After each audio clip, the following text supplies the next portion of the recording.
Muy bien, buenos días con todos los chicos del aula 68 del Centro Preuniversitario de San Marcos. Vamos a empezar la clase del día de hoy. Ya son las 8 de la mañana, así que ya es la hora exacta en que tenemos que dar inicio a la clase. ¿Cómo están todos? Buenos días. ¿Cómo están por ahí Adrián, Marco, Diego, Yasmín, Máximo, Gilbert, Alejandro y todos los chicos del aula 68? Buenos días. Hoy día vamos a empezar la clase. Es miércoles 5 de enero. Ya son las 8 de la mañana, así que vamos a arrancar. ¿Qué curso vamos a llevar? El curso de historia. Ya, el curso de historia, todos los miércoles a esta hora nos vamos a reunir para poder desarrollar el temario. Mi nombre es Pilar Lucio, yo soy la profesora Pilar Lucio, así que vamos a estar todos los miércoles en este horario. ¿Ya, chicos? Hoy día vamos a empezar con lo que es Historia Universal y la siguiente semana Historia del Perú, y de esa manera vamos a intercalar durante todo este ciclo que va a durar 9 semanas. ¿Ya? 9 semanas es lo que dura el ciclo y vamos a estar alternando una clase de Universal y otra de Historia del Perú. Bien, buenos días César, buenos días Ana, ¿cómo están todos? Entonces vamos a empezar compartiendo el material, ¿ya? A ver, vamos a empezar por acá, compartiendo nuestro material, que ustedes también lo deben tener, pantalla completa, ya. A ver, chicos, antes de ya de comenzar a arrancar hoy día, quiero decirles una cosita, una aclaración. Nuestro ciclo es bastante rápido porque solamente son 9 semanas. Entonces, los temas que vamos a tratar, vamos a tocarlos así de manera muy rápida, ¿ya? De repente por ahí van a haber partes que ustedes van a querer ampliarlo más, pero va a depender mucho del tiempo, cómo nos podamos ahí acomodar, porque como es un tiempo de 2 horas para un tema que debería ser de 4 o 5 horas, entonces hay que tratar de apresurarnos con los contenidos y hacerlo lo más leve, lo más ágil posible para poder abarcar todo el temario, ¿ya? Así que les hago esa aclaración para que de repente no se queden ahí con algunas cositas que querían que se extiendan más, pero el tiempo no nos lo va a permitir. Vamos a tratar de correr lo más que podamos para abarcar todo el tema que vamos a desarrollar en estas clases que van a ser muy largas, ¿ya? Bastante largas. Entonces vamos a empezar de una vez para no perder más valiosos minutos. Y los dejo a ustedes ahí para las preguntas, los comentarios, y nosotros nos venimos por acá. Bien, comencemos. Les decía que hoy día vamos a trabajar lo que es la historia universal y vamos a empezar con lo que es la teoría de la historia. Mejor dicho, el concepto de la historia. ¿Qué es la historia? En pocas palabras, ¿no? Y vamos a terminar hoy día con las grandes civilizaciones de Oriente, ¿no? Mesopotamia, Egipto, India y China. Muy bien. ¿Qué es la historia? Facilísimo, jóvenes, muy fácil. Primero tienes que entender que la historia es una ciencia porque pues su trabajo es metódico, objetivo, sistemático, comprobable. Entonces es de todas maneras una ciencia. ¿De qué tipo? Social. ¿Por qué social? Porque estudia al hombre. Y el hombre es un ser social, ¿sí o no? ¿Quién me dice en el chat que el hombre no es un ser social? Nadie, ¿verdad? Porque nadie me va a decir, no, profesor, el hombre puede vivir solito como un ermitaño. Mentira, no podría darse, ¿no? Entonces, el hombre es un ser social. Entonces, la historia, al estudiar al hombre como ser social, la historia también sería una ciencia social. Bien, entonces tenemos primero esa premisa de que es una ciencia social que estudia a las sociedades humanas en el espacio y en un tiempo. Jóvenes, esos dos conceptos son claves, ¿ya? Son muy importantes porque cuando tú me hablas de algún acontecimiento histórico, lo primero que tú tienes que decirme es dónde ocurrió y cuándo ocurrió, ¿sí o no? Por ejemplo, tú me dices, profesora, la Segunda Guerra Mundial, y yo te preguntaré, ¿y eso cuándo fue? Ah, profesora, fue de 1939 a 1945. ¿Y dónde fue? Y tú me dices, profesora, como es una guerra mundial, pues en todo el mundo, ¿no? Participaron muchas naciones, pero principalmente comenzó en Europa. Entonces me estás dando el lugar y el espacio. Entonces, todo hecho histórico tú tienes que hablarlo, tienes que explicarlo de esa manera, porque si no, no tendría sentido. ¿Ok? Ahora, ¿cuál es el objeto de estudio de la historia? Los acontecimientos históricos, los hechos históricos, ¿ya? Ahí pues podríamos mencionar muchos hechos que han marcado el rumbo, ¿no?, de la humanidad, como revoluciones, como gobiernos, ¿no?, como reinados, guerras, ¿no?, entre otros hechos muy importantes de la historia del Perú y también de la historia universal. Entonces, lo que estudia la historia son los hechos históricos. Muy bien. Ahora, hay que analizar algunos elementos, ¿ya? Uno es el proceso y lo otro es el contexto. Cuando nos referimos al proceso, hay que entender que todo hecho histórico se explica a través de causas. Por ejemplo, ¿no? Pongamos como ejemplo algún acontecimiento histórico. A ver, se me ocurre la Revolución Rusa, ¿no? Que es muy conocida, ¿verdad? Entonces, si nosotros decimos, queremos hablar de la Revolución Rusa, primero tenemos que analizar las causas. Ah, ya, profesora, las causas. Tenemos a un zar Nicolás II que tiene un gobierno autocrático, despótico, autoritario. Tenemos una población rusa que se muere de hambre, que no tiene medios para producir, una economía feudal atrasada, rústica, una clase aristocrática que se colude con el zar. Tenemos las ideas anarquistas, las ideas socialistas que van a expandirse en Rusia. Entonces, tenemos las causas que van a explicar el inicio de ese acontecimiento. Luego tenemos el desarrollo, o sea, lo que es el proceso mismo de ese acontecimiento. Entonces, de la Revolución Rusa tenemos la Revolución de Febrero y la Revolución de Octubre, ¿verdad? Cuando pues en febrero cae el zar, se instaura una república, digamos, provisional, luego llega Lenin y ya se termina por fundar la URSS. Entonces, tenemos todo el desarrollo, ¿no?, de ese acontecimiento y finalmente las consecuencias, ¿no? Las consecuencias, por ejemplo, en la Revolución Rusa, que se va a instaurar por primera vez en la historia un estado de tipo socialista, ¿verdad? Entonces, de esa manera tú tienes que explicar un hecho histórico, sus causas, su desarrollo y las consecuencias. Y también tienes que tomar en cuenta el contexto, jóvenes, ¿ya? Cuando hablamos del contexto, es lo que estábamos mencionando hace un momento, ¿no? El espacio, o sea, dónde, en qué lugar se desarrolló la Revolución Rusa, pues obviamente en lo que es Europa Oriental, ¿no? ¿Y en qué tiempo? Pues la Revolución Rusa es un acontecimiento del siglo XX, ¿no? Entonces, 1917, ¿no? Pero bueno, entonces ahí tenemos el contexto y también otro aspecto es la sociedad, ¿ya? También, yo sé que nosotros estamos acostumbrados a, digamos, a tomar en cuenta los personajes, ¿no? Por ejemplo, la Revolución Rusa, tú me mencionas al zar Nicolás II, a Kerensky, a Lenin, hasta Stalin de repente, ¿no? Podríamos ahí tomarlo. Pero no olvidemos también, chicos, que no solamente ellos son los que, digamos que, hicieron posible ese acontecimiento. Qué me dices de la población rusa que con su apoyo marcaron el triunfo del Ejército Rojo? ¿Qué me dices de los soviets que estaba conformado por las masas de trabajadores campesinos, obreros y también los soldados que se unieron a estas manifestaciones en febrero? ¿Qué me dices de ellos? Ellos no cuentan, ellos no existen, ellos qué, son fantasmas.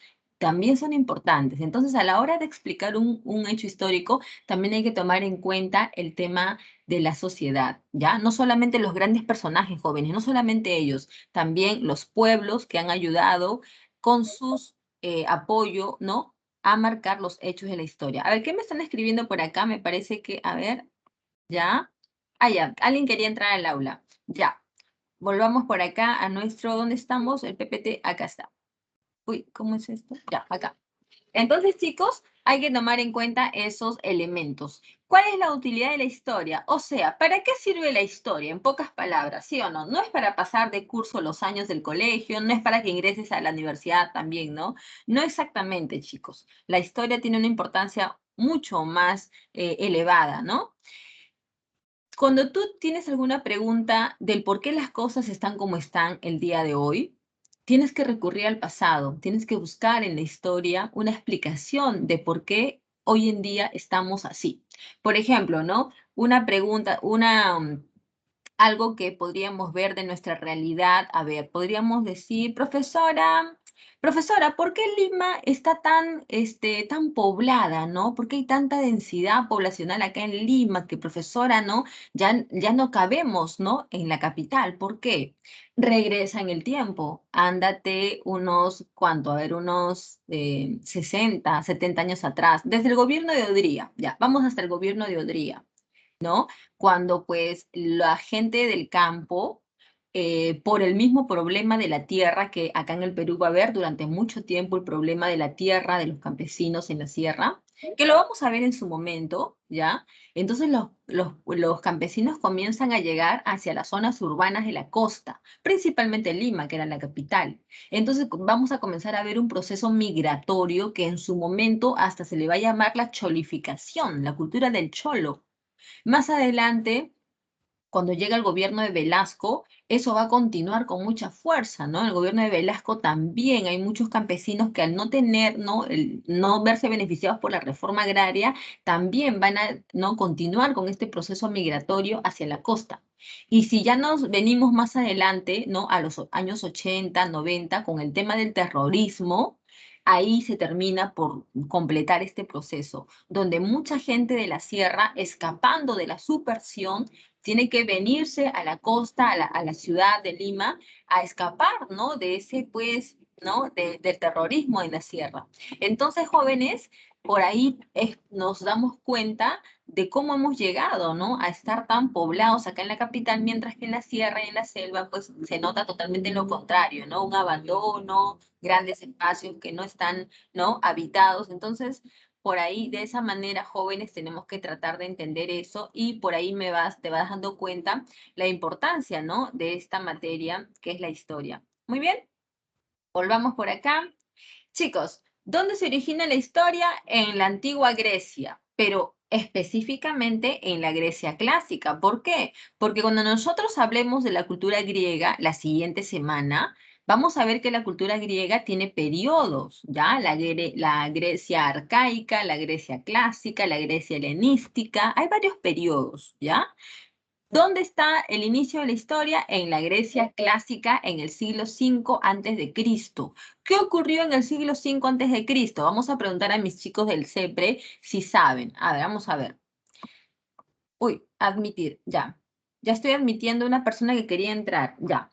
Chicos, en el siglo V antes de Cristo, en la Grecia clásica, hubo un gobierno. ¿Ustedes saben cómo se llamó ese gobierno? De un legislador muy importante.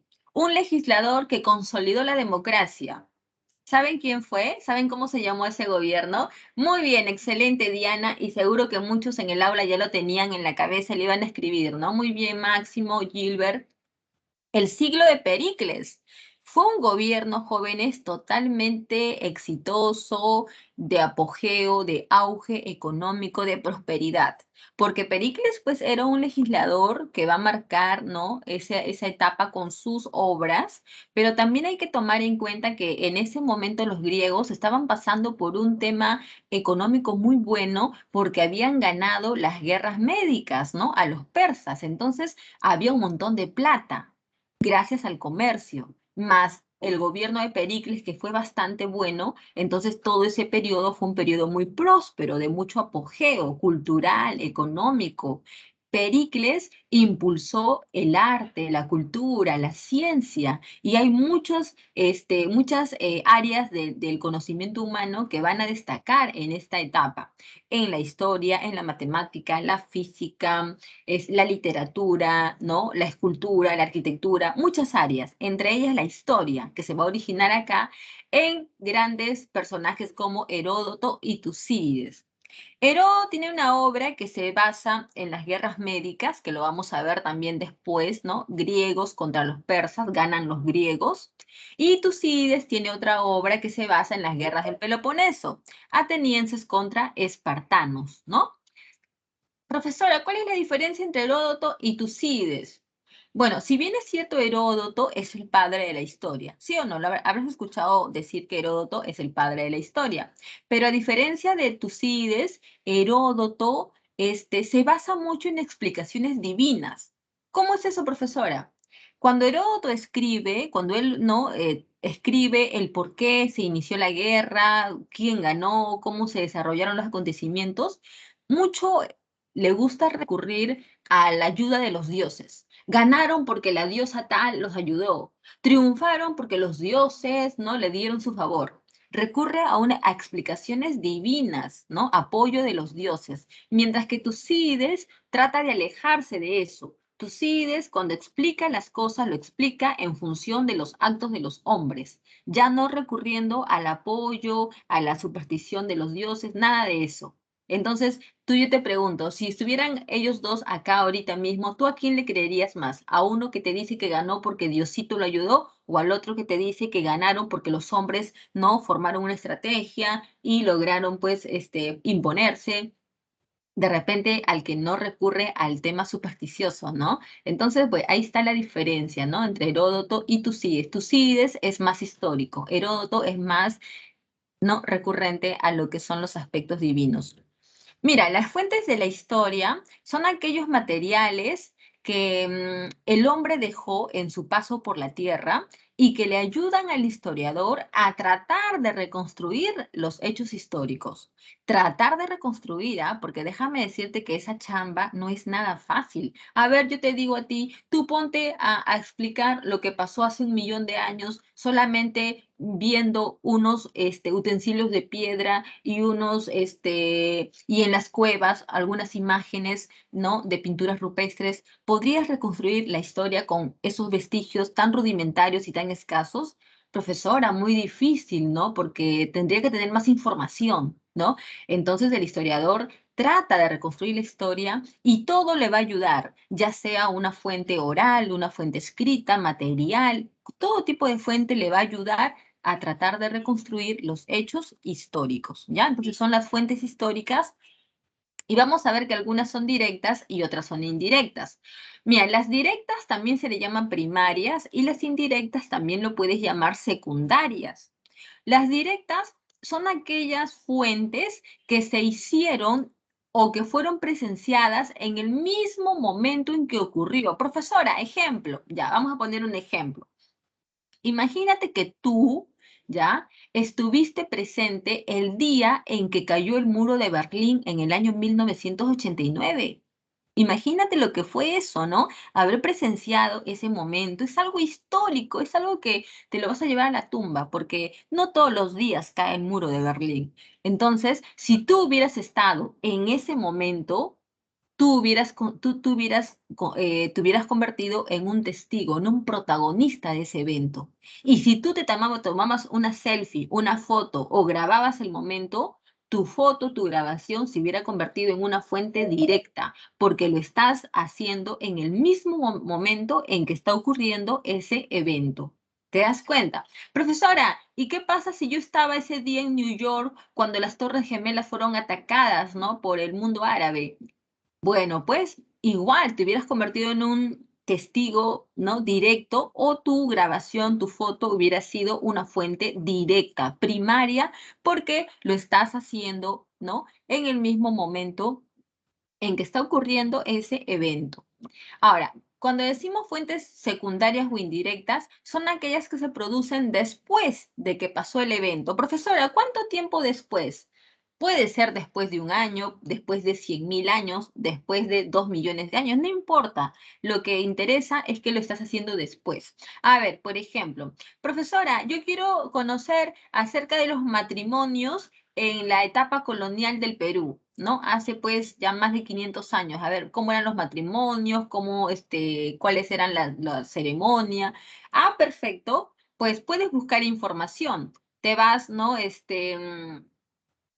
vas al archivo, ¿no? De Lima, ¿no? Buscas en las bibliotecas información y con toda la información que tú recoges, tú puedes sacar tu libro, ¿no? Tú sacas tu libro, ¿no? Que se titula Los matrimonios en el Perú virreinal del siglo XVII, ¿no? Entonces, tu libro que tú has hecho se constituye en una fuente indirecta porque estás haciendo tu libro de acontecimientos que pasaron hace cientos de años, pero no por eso deja de tener importancia. Tu libro va a ser muy importante. Si yo quiero saber cómo eran los matrimonios en el Perú virreinal, voy y compro tu libro y a través de tu libro yo me voy a enterar. Entonces es muy importante también, pero lo estás haciendo después de que ya pasó pues el evento, ya pasaron años, ¿verdad?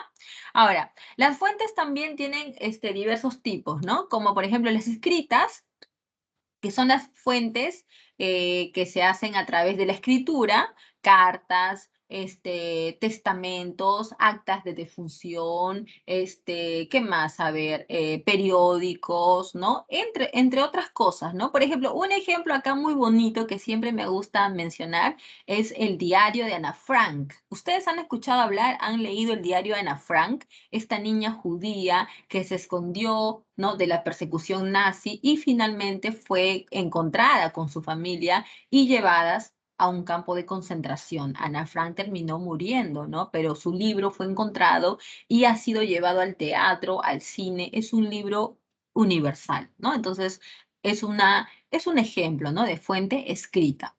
Las fuentes orales son aquellas que se transmiten de generación en generación a través del habla, ¿ya? Profesora, eso también es importante, sí, jóvenes, porque recuerda que han habido pueblos que no han conocido la escritura. Profesora, ¿han habido pueblos que no han conocido la escritura? Por supuesto, nuestros propios antepasados no han conocido la escritura. ¿O acaso tú me vas a decir que los chavín, que los paracas, los guari, los tiahuanaco han dejado cartas, han dejado algo escrito? Nada, pues, no han conocido la escritura, ni los incas.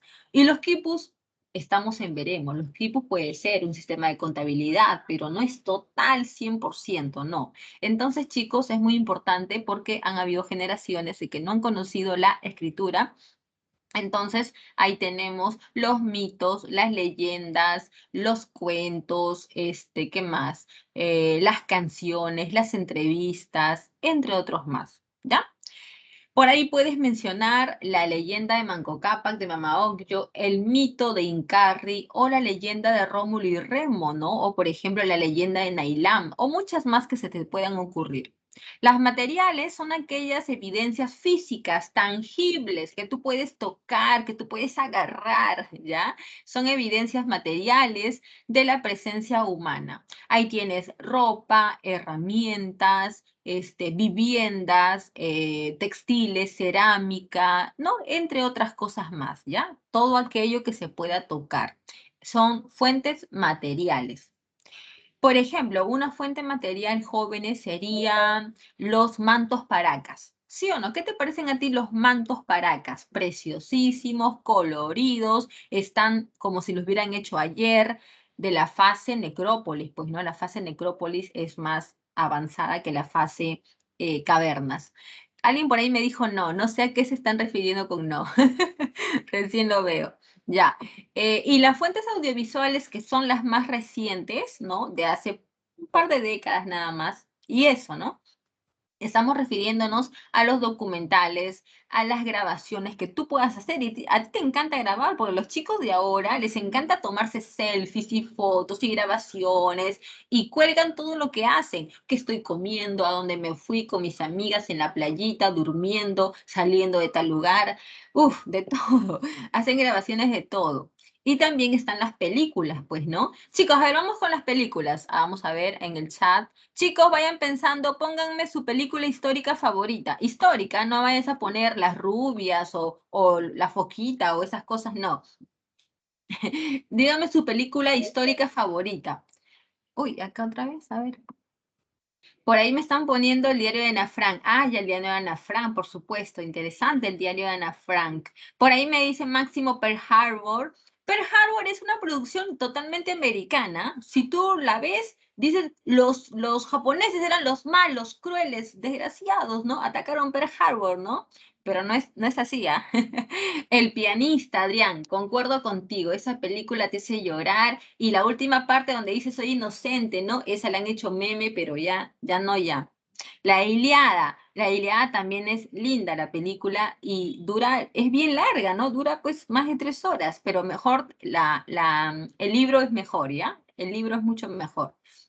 El Titanic será histórica, Priscila. No sé si es histórica, pero es una película súper linda, ¿no? Romántica. Obviamente que es una película preciosa, pero no estoy segura de que sea totalmente histórica. En el contexto de la Segunda Guerra Mundial hay bastantes, ¿no, Adrián? Uf, hay un montón. El tema de las guerras mundiales hay un montón. Sully, no me la sé, Luana. ¿Cuál es Sully? Ah? Voy a buscarla o te has equivocado en escribir.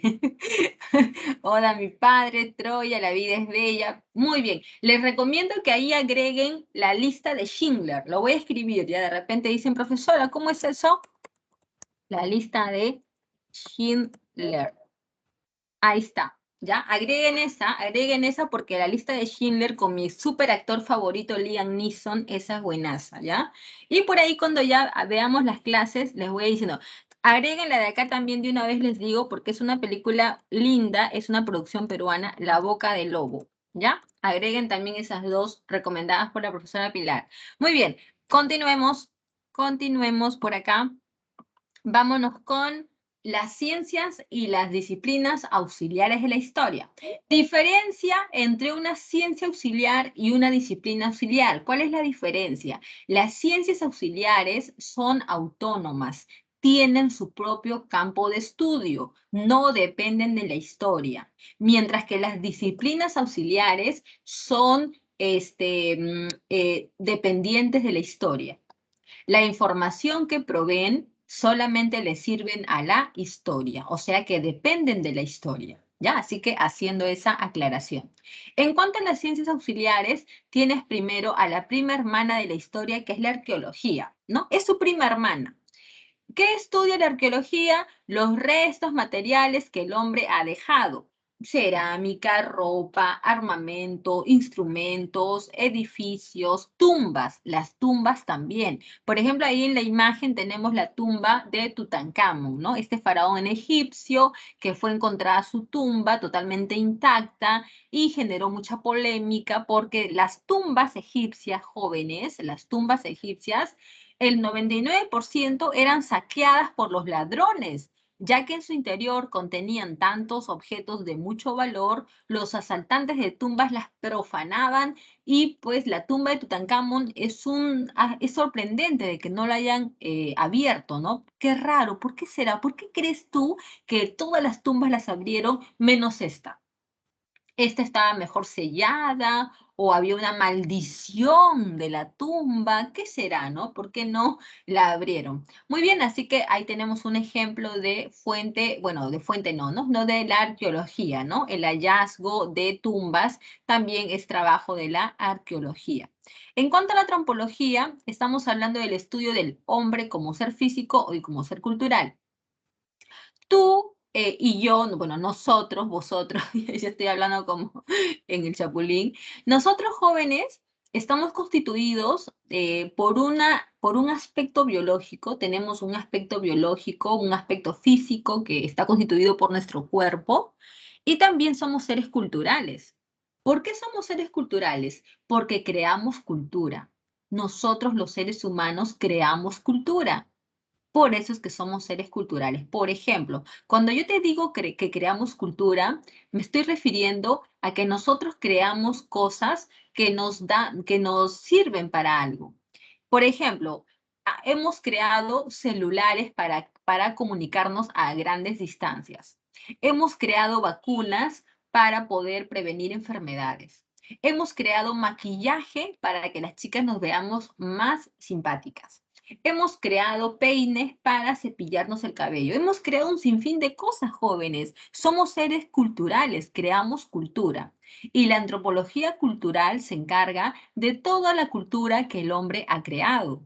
Me dejo entender, pero una pequeña aclaración para que no te confundas, porque tú me puedes decir, profesora, entonces, si usted dice que el hombre crea cultura, como por ejemplo una silla, ¿no? Una silla que le hemos creado para sentarnos, ¿Eso lo estudia el antropólogo cultural o el arqueólogo? Porque el arqueólogo también estudia los restos materiales que el hombre ha dejado. Ah, ya, entonces hay que hacer la aclaración. Los restos materiales tangibles que se pueden tocar, que se pueden agarrar, eso lo estudia la arqueología, ¿no? Como la silla, el peine, el espejo, etcétera, etcétera, etcétera. Pero aquellas creaciones intangibles que no se pueden tocar, eso lo estudia el antropólogo cultural. ¿Cómo qué, profesora? Como la política, la religión, el arte, la música, entre otros más. El arte tú no lo puedes tocar. La religión tú no lo puedes tocar. O me vas a decir que tú puedes tocar la religión. No, pues no la puedes tocar. Es una creación del hombre, pero es intangible. Al igual que el arte, al igual que la política y muchas otras cosas más que el hombre ha creado. Entonces, eso lo estudia el antropólogo cultural, mientras que aquello que se toca, eso lo estudia la arqueología. Y en cuanto a la antropología física, se refiere al estudio de la anatomía biológica del hombre. El antropólogo físico estudia tu tamaño de cerebro, estudia tus extremidades, cómo funciona tu tronco, la locomoción que vas a realizar gracias a tus extremidades superiores e inferiores. O sea, el antropólogo cultural estudia tu cuerpo de forma biológica, ¿ya? Así que son dos ramas distintas que hay que tomar en cuenta. El sociólogo estudia a las sociedades, pero si hablamos de las sociedades, hay que darnos cuenta de que en las sociedades hay una estructura, hay una forma de organización, hay un dinamismo también dentro de las sociedades. Por ejemplo, mira, vamos a poner ejemplos nada más. Em, Estamos en pandemia y las personas, las familias, viven asustadas, ¿sí o no? Nos podemos enfermar, alguien de nuestra familia ha fallecido, estamos sin trabajo, muchos negocios que han quebrado, hay gente que no se quiere vacunar. Entonces, hay muchas formas en que el hombre, bueno, las personas hemos reaccionado ante esta pandemia, ante esta enfermedad. Eso lo estudia el sociólogo. ¿Cómo es cuál es la respuesta? ¿Cuál es ese comportamiento que estamos teniendo hasta esta pandemia que estamos viviendo? Profesora, en los años 90, cuando hubo el Fujishock, ¿no? Y la gente no tenía para comprar en el mercado, las cosas se elevaron hasta el cielo. La gente reaccionó mal ante el Fujishock que Fujimori dijo que no lo iba a hacer. Eso también es otro evento que la sociología lo puede estudiar. ¿Cómo fue la reacción? ¿Cuál fue el comportamiento de las familias cuando ocurre el shock económico? Y así cualquier evento que tú quieras venir a tu cabeza, tú lo puedes estudiar a través de la reacción de la gente, la reacción de la sociedad. Ahora bien, en la sociedad hay grupos que se forman. ¿Cómo que grupos, profesora? Claro que sí. Tienes el grupo de las amas de casa, que tienen que ver cómo alcanzan la plata para el día a día, la comida. Tienes el grupo de la gente que es muy religiosa, que es muy conservadora, que no al aborto, que no al matrimonio gay. Tienes el grupo de la gente progresista, ¿no? Que siempre está atenta a los temas políticos, etc. Y así tienes un montón de grupos en la sociedad que se forman según los gustos, según las preferencias. Y entre ellos interactúan. Entre ellos, por ejemplo, tú agarras un progresista contra uno que sea conservador, se van a dar ahí, ¿no? Sobre todo en la política. Agarras de repente una chica que es pro aborto con una chica que no es pro aborto y hay un debate terrible. Entonces, jóvenes, hay dinamismo en la sociedad, hay una estructura, hay una forma como se organiza, hay funciones dentro de la sociedad y todo eso lo estudia la sociología. La geografía estudia la interrelación del hombre con su medio ambiente. Jóvenes, hay una interrelación.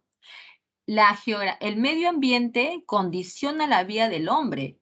Tú lo sabes por tu curso de geografía. Tú sabes que, por ejemplo, cerca al mar, ¿no? Tú no podrías vivir porque el terreno no es apto, porque pues la humedad, porque puede haber no sé,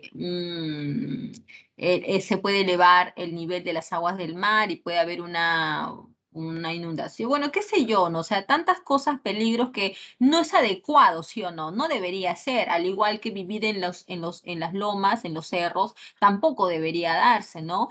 pero el hombre lo hace aún así, o sea, esa interrelación de cómo el hombre, digamos que responde ante las condiciones que el medio ambiente le va a ofrecer, toda esa interrelación lo estudia la geografía, ¿ya? Claro que no nos podemos explayar más en esto porque ya es parte de tu curso de geografía, pero hay que dejarlo mencionado, ¿no? Que entre el hombre y el medio ambiente hay una interrelación que tiene que tratar de equilibrarse, o sea, el medio ambiente no nos puede condicionar totalmente, pero tampoco el hombre puede dañar e imponerse, porque hay ciertas condiciones que no son adecuadas y tenemos que entenderlo, tenemos que respetar, y es por eso que en los últimos años ha aparecido el concepto de economía sostenible, ¿no? Cómo el hombre aprovecha los recursos que hay en el medio ambiente, pero de manera sostenida para que acá en 100 o 1000 años más todo eso pueda seguir, pues, ¿no? Estando a nuestro alcance, ¿no? No te vas a explotar todo y para tus nietos, ¿qué va a quedar? ¿Sí o no? No hay que ser egoístas, hay que pensar en que lo que hacemos tiene que ser sostenido en el tiempo. Y nos han colocado la economía también que estudia los recursos, la producción, la creación de riqueza. Aquí me parece que falta algo más. Acá también faltaría poner la distribución de la riqueza, ¿no, jóvenes? La economía es una ciencia muy interesante, muy bonita, ¿no? Porque estudia cómo los escasos recursos que hay, porque los recursos son escasos, ¿sí o no? Los recursos son escasos. Cómo los recursos escasos que hay se tienen que tratar de distribuir a toda la población, ¿no? Eso no es nada fácil, ¿no? O sea, ¿cómo podemos lograr eso? Entonces, para eso está la ciencia de la economía, para estudiar todos esos fenómenos en lo que son, pues, cómo producir, cómo crear, ¿no? Riqueza y cómo se puede distribuir equitativamente entre todos, aunque sabemos que eso no es así, ¿no? Porque la riqueza del mundo está concentrada en unas pocas manos, mientras que el resto de la población mundial vive con lo mínimo indispensable para sobrevivir, ¿no? Esa es la gran verdad. Las disciplinas auxiliares son mucho más fáciles, jóvenes, porque son más pequeñitas. Mira, la diplomática solamente estudia los documentos oficiales. ¿Cómo qué, profesora? Un testamento, un tratado de paz, un acuerdo de guerra, ¿no? Ese tipo de cosas, documentos oficiales, ¿ya? Eso estudia la diplomática. Ahí en la imagen nos han puesto la paz de Amiens, ¿ya? Como ejemplo. Entonces, es algo oficial, es algo como que tiene importancia, como si hoy en día tú hablaras, pues, de un tratado limítrofe, ¿no? O algo parecido, ¿no? Ese tipo de importancia. La numismática estudia las monedas, medallas, medallones antiguos, ¿no? Si acá en el Perú nosotros hiciéramos, por ejemplo, quisiéramos tener, ¿no? Un ejemplo, podríamos recurrir, por ejemplo, ¿qué te parece a la libra esterlina del gobierno de Piérola? Podría ser, sí o no, ¿no? La libra esterlina, que fue una moneda muy llamativa en el gobierno de Piérola. Podríamos, más cerquita, podríamos mencionar los intis, ¿no? En el gobierno de Alan García, ¿no? Los intis, ¿no? Ya cuando viene Fujimori, Fujimori lo cambia por el nuevo sol, es la moneda que tenemos hasta el día de hoy. Y ahí nos han colocado en la imagen un real de 8 pesos de España, ¿no? Del gobierno de Carlos IV. Muy bien. En la heráldica tenemos que se estudia los escudos y los blasones, ¿no? Las insignias que aparecen en los escudos. Jóvenes, las naciones tienen un escudo que las caracteriza.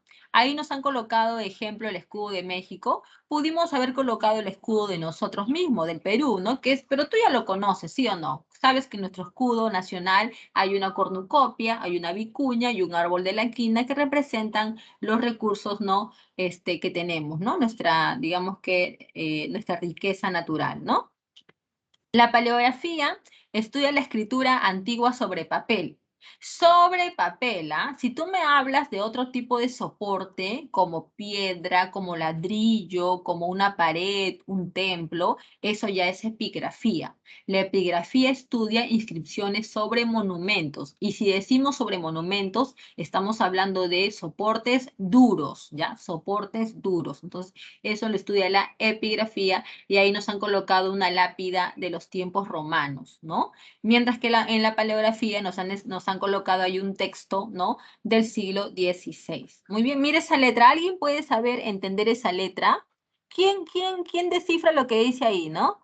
yo no me ayudo, no me ayudo. Tendría que llevar un curso de paleografía. Si quieres saber, entender este tipo de escritura, ¿no? Estudia paleografía para poder, ¿no? Entender fácilmente ese tipo de abreviaturas que son bastante, bueno, diferentes a la nuestra, ¿no? De todas maneras, es diferente. La genealogía estudia los linajes familiares, ¿no? ¿De dónde venimos? ¿Verdad? ¿Quiénes son tus antepasados, tus abuelitos, tus tatarabuelos? De esa manera vas a poder entender de dónde viene tu apellido, de dónde vienen tus ancestros, de repente de la selva, de la sierra, la costa, del extranjero.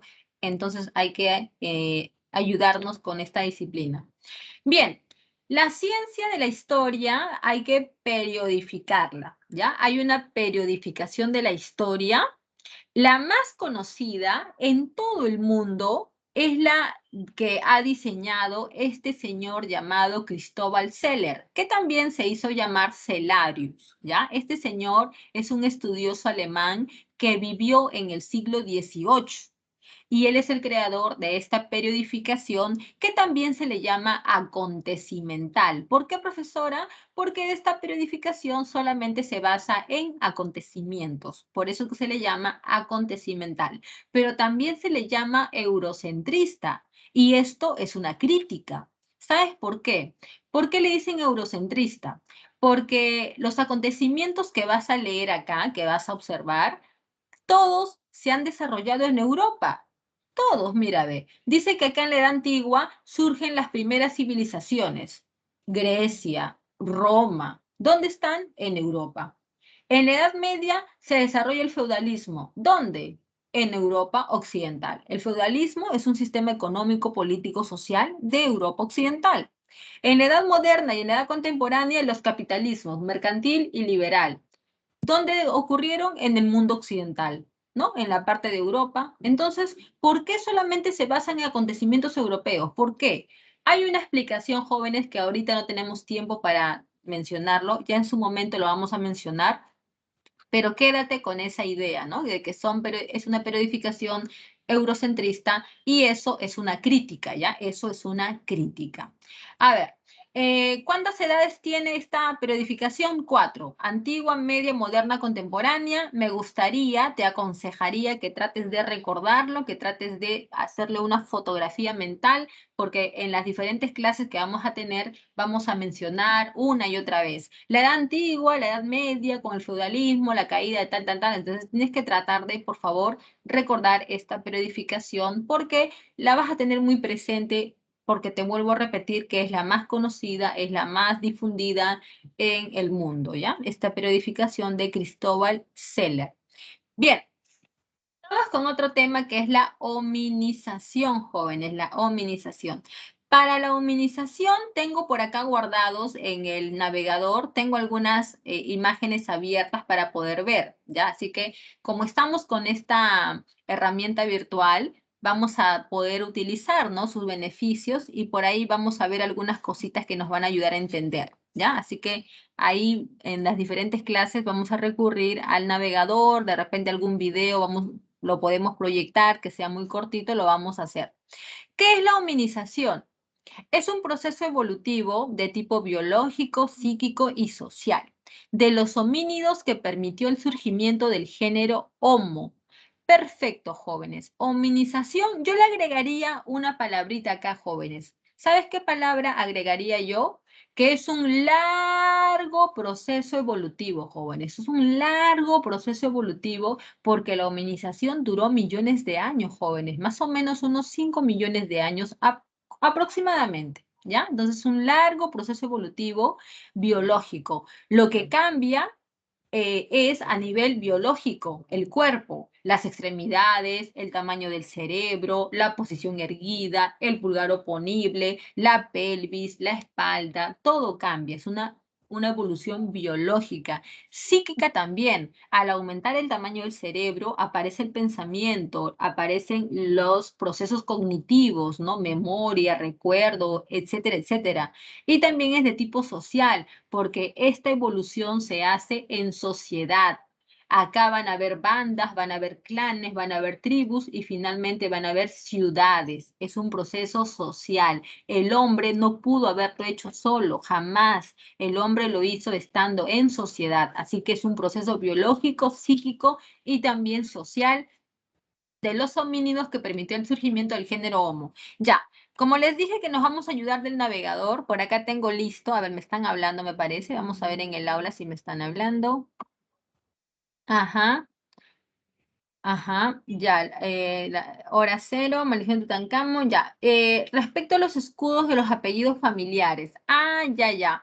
Eso ya no hay, Joana. Eso, por ejemplo, si ponemos un ejemplo cercano, nos podríamos remontar a la época de la República Aristocrática, acá en el Perú, ¿no? Allá en el siglo XX, donde las familias aristócratas solían representar sus apellidos, ¿no? Con algún tipo de insignia, símbolo que los caracterice, ¿no? Pero eso es una tradición que viene de Europa, que se utilizó así por algún tiempo, pero ya no existe más y era básicamente para que la gente de élite tratara de realzar su apellido, su linaje, ¿no? Entonces, más o menos esa era la idea de esos apellidos rimbombantes y que llevaban, ¿no? Una especie de insignia, escudo que representaba al clan de la familia, ¿no? Al clan familiar. Lo podemos hacer, si tú quieres con tu familia, podrías hacer. Ustedes son los Villacorta, ya. Hagan un escudo de los Villacorta, nadie se los va a negar, ¿no? Y es un emblema que ustedes pueden tener como que los simboliza, los representa, ¿no? Pero como te digo, eso es de acá en el Perú, de la época de la República Aristocrática, ¿no? Donde las familias poderosas recurrían o tenían ese tipo de emblemas.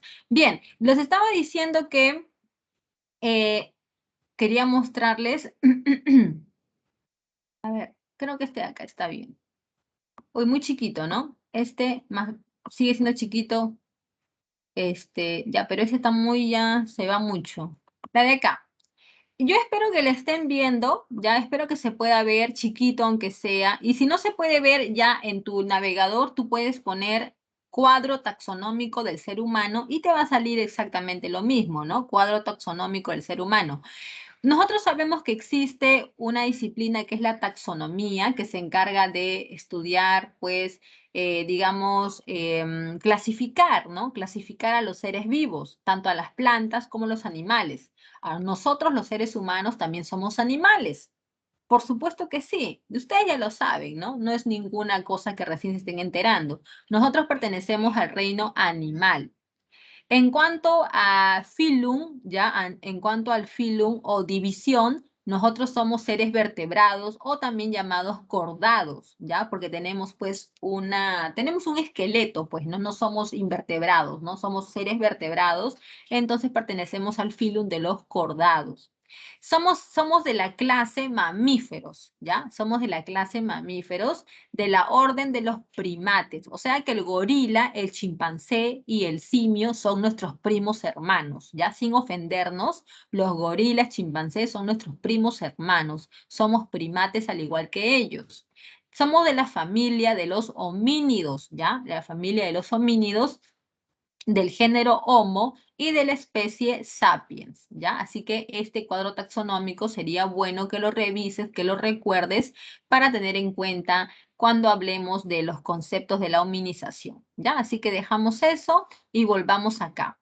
Les estaba diciendo que entonces la hominización permitió el surgimiento del género Homo.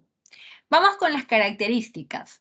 ¿Dónde se origina digamos, dónde se originó la hominización? En África, ¿ya? Y está comprobado científicamente, ¿ah? No me vayas a querer contradecir, no me vayas, profesora, y no fue en Asia, no fue en Argentina, como dijo Florentino Mellino, no. Ya está comprobado científicamente de que en África se originó la hominización. A África se le conoce como la cuna de la humanidad.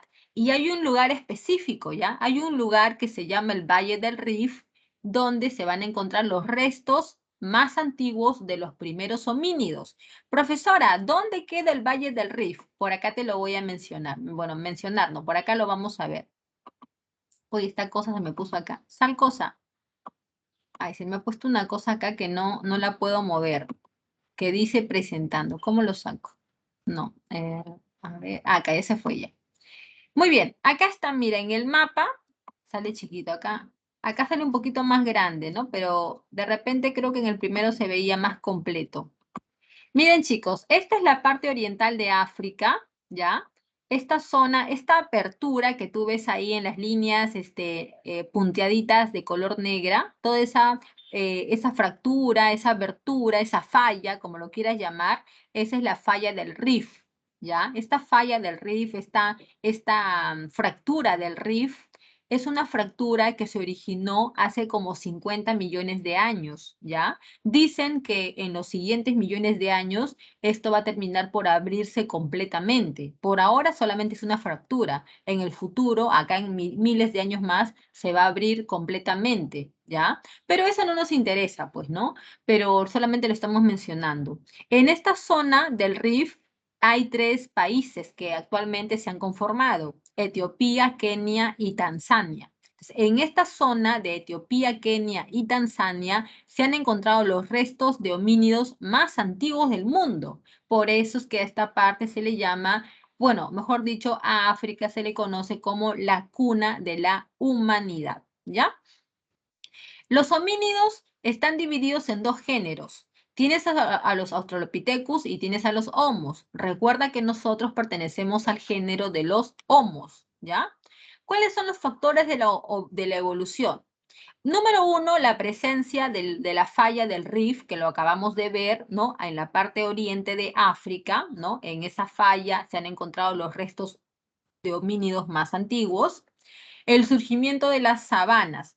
Las sabanas son ecosistemas donde hay poca vegetación, hay poca agua y son ecosistemas pues amplios, ¿no? Secos, donde ahí van a aparecer los primeros grupos de homínidos, ¿ya? En las sabanas africanas, ¿ya? Porque este ecosistema es característico de África. La marcha bípeda.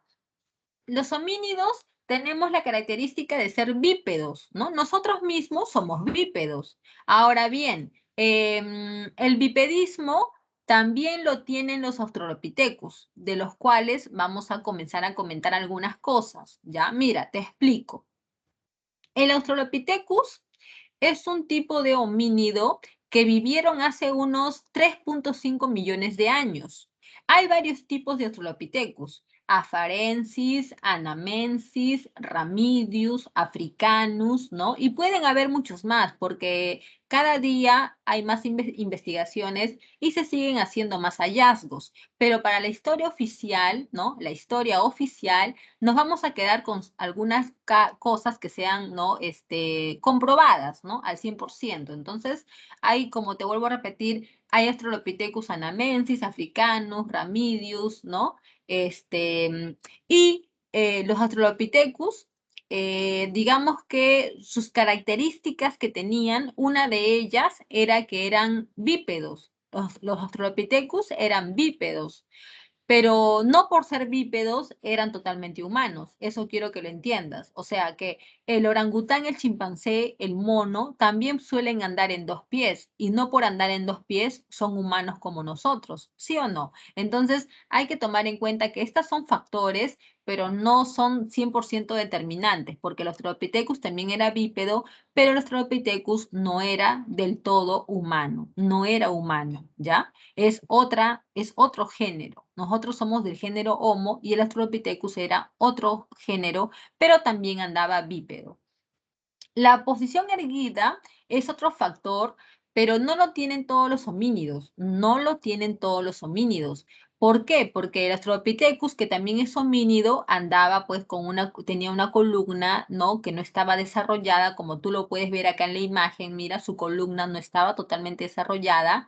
Cuando llega el Homo habilis, tampoco tiene la columna tan totalmente completada. ¿Quién es el primero que anda totalmente erguido? El Homo erectus, ¿ya? Él recién va a tener la postura erguida que le va a permitir varias cosas. Entonces, la posición erguida es otro factor, pero no todos lo tienen. A partir del Homo erectus en adelante, recién podemos hablar de una posición totalmente erguida. En el tema del pulgar oponible, Lo tenemos todos, los primates también lo tienen, el chimpancé, el orangután, el gorila también lo tienen, pero de ellos no está especializado como el de nosotros, ¿ya? Ahí tienes que encontrar la palabra clave, especialización. Nosotros hemos especializado nuestro pulgar oponible para poder crear cosas, para trabajar, para confeccionar herramientas, armas, mientras que los monos, los gorilas, ellos no confeccionan nada. ¿O acaso tú has visto un chimpancé, un gorila que se agarra y ha creado una herramienta de algo? Nunca, ¿sí o no? Entonces solamente nosotros somos los que hemos especializado el pulgar oponible, pero como te vuelvo a repetir, el pulgar oponible hay otros primates que también lo tienen. El crecimiento de la masa encefálica es algo que se ha dado secuencialmente, se ha dado paulatinamente. Si tuviéramos acá los cráneos, ¿ya? Imagínate que acá nosotros tenemos los cráneos del habilis, el erectus, el neandertal y el homo sapiens. Vas a ver que el cráneo ha ido creciendo. Del Homo habilis, su cráneo medía aproximadamente 700 centímetros cúbicos.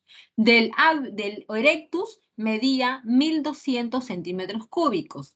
Del Neandertal, 1500 centímetros cúbicos. Y del Sapiens mide entre 1500 hasta 1800 centímetros cúbicos. Entonces, la capacidad cerebral ha ido aumentando, ¿ya? En miles de años, porque tú sabes que la hominización ha durado, pues, miles de años.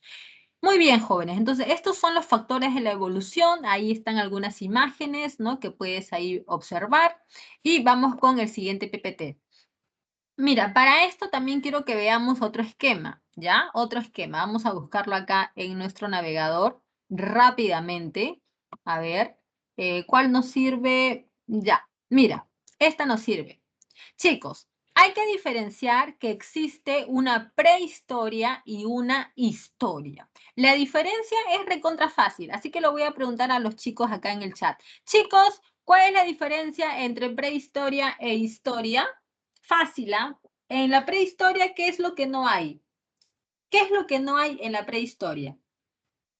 No hay comida, no hay... Ahí está. En la prehistoria no hay escritura. No hay escritura. Ahí está. Máximo no, Máximo ahí te estás cerrando. Ya, entonces en la prehistoria no hay escritura y en la historia aparece la escritura. Entonces, esa es la diferencia y no lo olviden. ¿Ya, chicos? Volvamos al navegador para poder terminar de ver esto. Vámonos con la prehistoria, porque hoy día solamente estamos viendo prehistoria. Bueno, hasta el momento, ¿no? Estamos viendo prehistoria. La prehistoria tiene dos edades, la edad de piedra y la edad de los metales. Profesora, ¿cuál es más larga? La edad de piedra, pues la edad de piedra es muchísimo más larga que cualquier otro periodo que tú me quieras mencionar, ¿ya? No tiene comparación. Profesora, ¿y por qué la edad de piedra es tan larga? Porque en la edad de piedra está el paleolítico y el paleolítico es el periodo más largo de la historia de la humanidad. ¿Por qué es tan largo el paleolítico? Porque en el paleolítico ocurrió la hominización y como tú sabes, la hominización ha durado como 5 millones de años. Por lo tanto, la edad de piedra y el paleolítico, más específicamente, ¿no? El paleolítico es el periodo más largo de la historia de la humanidad. Tenemos el paleolítico, tenemos el mesolítico y finalmente el neolítico. Y por los metales tenemos el cobre, el bronce y el hierro. Así que vayamos a nuestro material y empecemos con el paleolítico. A ver, chicos, en el paleolítico nosotros tenemos características. Primero, chicos, y como estamos en una clase de repaso, vamos así a correr y no puedo explicar muchas cosas, pero vamos ahí a tratar de darle lo que podamos. Estamos en un clima frío que se llama Pleistoceno. Así como la película La Era de Hielo, que me imagino que lo has visto en el cine con tu canchita y tu gaseosa, así era de frío en la Tierra. No estaba completamente cubierto de hielo toda la Tierra, solamente algunas partes, como la parte norte de América, la parte central de Asia, la parte de, a ver, acá en Sudamérica también la parte de los Andes, ¿no? Así que la Tierra durante el Pleistoceno, la Tierra se cubrió de hielo. por las glaciaciones, ¿ya? Así que durante el Paleolítico estamos en un clima frío, gracias al Pleistoceno y las glaciaciones. Te dije que el Paleolítico es la etapa más grande o más larga de la humanidad porque acá se va a desarrollar la hominización o también la evolución humana, como lo quieras llamar.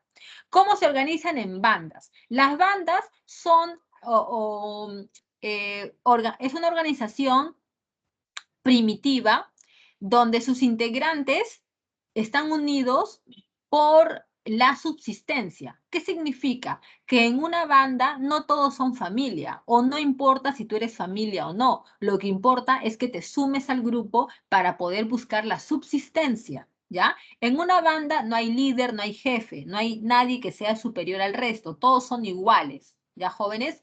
Y las bandas tienen pocos integrantes. Recuerda esa característica. Las bandas tienen pocos integrantes. No porque sean selectivos, sino porque la esperanza de vida era muy corta. En cualquier momento morías de hambre porque te devoraba algún animal feroz, etcétera, etcétera. Así que eran pequeños grupos nada más porque no aumentaban rápidamente. Nomadismo estacional. En las bandas siempre van a estar moviéndose buscando comida. Pero esto es estacional, ¿por qué? Imagínate que tú eres parte de una banda, ¿no? De un grupo, y tú estás en este lugar alimentándote de los árboles, estás cazando pequeños animales, y de pronto pasan los meses y llega, pues, ya no, ya te devoraste todo lo que había, o sea, ya te acabaste con los frutos de los árboles, y ya animales para cazar casi ya no hay, entonces comienza a faltar la comida. ¿Qué es lo que hace tu banda? Agarra sus maletas y se van a otro lugar a buscar comida, a buscar agua. Entonces, estás migrando no porque quieres, no porque te aburriste, sino porque las condiciones ya no te permiten estar en ese lugar y tienes que mudarte. Entonces, eso es un nomadismo estacional porque estás tratando de buscar mejores condiciones que van de la mano con la estación, ¿no? Si hay calor, si hay frío, tiene mucho que ver, ¿ya? Economía depredatoria o también se le llama de subsistencia. ¿En qué se basa? Se basa en la caza, la recolección y la pesca. Entre la caza, la recolección y la pesca, vamos a preguntar a mis chicos. Chicos, ¿cuál es la actividad que al hombre le provee más comida? ¿La caza, la pesca o la recolección? ¿Tú cuál dirías que es la más importante en tu dieta? ¿Cazar, pescar o recolectar? ¿Qué me dicen, chicos? ¿Cazar, pescar o recolectar? Muy bien, Gilbert. Gilbert ya dio con la clave o con la respuesta correcta. La cacería, jóvenes, porque la cacería te provee comida y lo que tú necesitas, bueno, comida no, carne. Y lo que tú necesitas es carne, carne porque te da proteínas, proteínas para tu cerebro, para tener energía. Claro, pues chicos, así aunque parezca un poco profesora, pero recolectar también te da frutos, frutos los tallos, las raíces. Está bien, pero la cacería es mucho más importante porque al hombre le provee carne, grasa, cuero, entonces ¿no? Es la economía que más le provee. Entonces, chicos, la economía depredatoria es caza, pesca, recolección y ten en cuenta que en la economía depredatoria no se produce nada, no se produce absolutamente nada. El hombre depende totalmente de la naturaleza. Depende de la naturaleza. El hombre es un parásito de la naturaleza. Herramientas de piedra que ayuda a la cacería y que la banda crezca, ¿ya? Se van a utilizar herramientas de piedra, como tú ves ahí el Homo habilis confeccionando algún tipo de herramienta de piedra. Etapas: Paleolítico inferior, Paleolítico medio y Paleolítico superior. En el Paleolítico inferior tenemos al Australopithecus, al Homo habilis y al Homo erectus, ¿ya? Australopithecus, Homo habilis y Homo erectus. Solamente que el Australopithecus no lo han colocado, ¿por qué? Porque, chicos, el Australopithecus no es de nuestra especie. Si bien es cierto, o sea, es un homínido, pero el Australopithecus no pertenece a nuestra familia. No es Homo y mucho menos es Sapiens. Nosotros somos Homo sapiens. El Australopithecus solamente llegó hasta homínido. El Australopithecus jóvenes alguna vez se pensó que eran nuestros antepasados. Habrás escuchado decir de que Lucy era nuestra abuelita, ¿sí o no? Lucy era un Australopithecus afarensis que por mucho tiempo se pensó que era nuestra abuelita, pero hoy en día se ha descartado esa idea. ¿Por qué? Te lo voy a explicar. ¿Qué es lo que diferencia al hombre del animal? ¿Qué es lo que diferencia al hombre del animal? A veces me dicen que son los sentimientos, la inteligencia, ¿sí o no? Estarás pensando en eso. Pero no, chicos, la respuesta más acertada es el trabajo. El trabajo es lo que diferencia al hombre del animal. Los animales no trabajan, los seres humanos sí trabajamos. Esa es la principal diferencia. Voy a preguntar en el chat y espero que ustedes me respondan con un sí o con un no, nada más. Elaborar herramientas de piedra es un tipo de trabajo, sí o no. A ver, ¿qué me dicen en el chat? Elaborar herramientas de piedra es, ahí está, ahí están saliendo las respuestas, Benjamín, César. Por supuesto que sí, muy bien, Diana, por supuesto que sí, chicos. Agarrar unas piedras, ¿no? Y chancarlas ahí con la técnica de la percusión, ¿no? De la presión, ¿no? Es un tipo de trabajo. Es un tipo de trabajo, no, no seas creído, ¿no? Profesora, eso no va a ser un tipo de trabajo, ¿no? Trabajos en una oficina, ¿no? No, eso es un tipo de trabajo también. Y pregunta, ¿los Australopithecus hicieron herramientas de piedra? A ver, respóndanme, ¿los Australopithecus elaboraron herramientas de piedra, sí o no? A ver qué me dicen en el chat. ¿El Australopithecus elaboró herramientas de piedra? Me dicen que no. Respuesta correcta, jóvenes. Los Australopithecus no elaboraron herramientas, no hicieron. El primero en hacer herramientas de piedra es el Homo habilis. Entonces, conclusión. Si el Australopithecus no elaboró herramientas de piedra, significa de que no trabajó. Y acabamos de decir que solamente los humanos trabajamos, los animales no. Entonces, el Australopithecus sería más un animal que un humano. No trabajó, por lo tanto, no es parte de nuestra familia, bueno, familia sí, pero no de nuestro género y no de nuestra especie, ¿ya? El Homo habilis es el primero en fabricar herramientas de piedra, solamente habitó en África y pues ahí lo tienes, ¿verdad? Era pequeño, como de 1,50 m de estatura, su cerebro todavía es pequeño, de 800, 700 centímetros cúbicos nada más, y quien sí ya camina erecto, quien sí sale de África y logra conocer el fuego es el Homo erectus. Camina totalmente erguido. El caminar erguido, jóvenes, te da muchos beneficios. Anota, mira. Cuando tú caminas erguido, a ver, ¿qué me están diciendo acá en el chat? Ay, ¿dónde está mi flechita? Acá está mi flechita, se me perdió. Como estoy con una ujú. Ah, es una visión de marzo del factor trabajo. Ahí se dieron cuenta. César Alejandro se dio cuenta que estoy hablando de, así es, Marx, del gran Engels, ¿no? El trabajo es lo que... César, ya que me estás mencionando eso, ¿qué opinas de del siguiente pensamiento, ¿no? Tú me dices cuál es cuál. ¿El hombre creó el trabajo o el trabajo creó al hombre?